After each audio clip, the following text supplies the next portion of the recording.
ବୋଲବମ୍ ଭକ୍ତମାନେ ସତରେ ଆପଣ ଯଦି କପିଳାସ ବାବା ଚନ୍ଦ୍ରଶେଖର ଆଉ ମାତା ପାର୍ବତୀ କି ବିଶ୍ୱାସ କରୁଥାନ୍ତି, ତାହେଲେ ଅତୀତରେ ଏହି କପିଳାସ ପାହାଡ଼ରେ ବାବା ଚନ୍ଦ୍ରଶେଖର ମାତା ପାର୍ବତୀ ବିହରଣ କରୁଥିବା ସମୟରେ ମେଘକୁ ଦେଖି ତାଣ୍ଡବ କରନ୍ତି।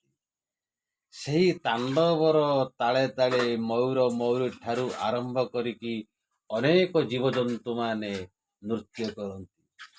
ତାହେଲେ ଅତୀତରେ ହୋଇଯାଇଥିବା ଘଟଣା ଗୁଡ଼ାକ ଆଜି ଏହି ଚ୍ୟାନେଲ ମାଧ୍ୟମରେ ମୁଁ ଭିଡ଼ିଓ ସାହାଯ୍ୟରେ ଛାଡ଼ିବାକୁ ଯାଉଛି।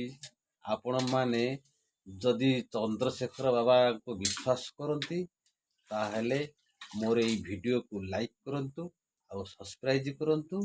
ପର ମୁହୂର୍ତ୍ତର ଭିଡ଼ିଓ, ମୟୂର ଭିଡ଼ିଓ ଓ ଅନେକ ଜୀବଜନ୍ତୁମାନଙ୍କର ଭିଡ଼ିଓ ଆପଣମାନେ ଦେଖିବା ପାଇଁ ସୁଯୋଗ ପାଇପାରିବେ। ତେଣୁ ଏହି କପିଳାସ ପାହାଡ଼ର ଦୃଶ୍ୟ ଗୁଡ଼ାକ ମୁଁ ଦେଖାଇବାକୁ ଚାହୁଁଛି।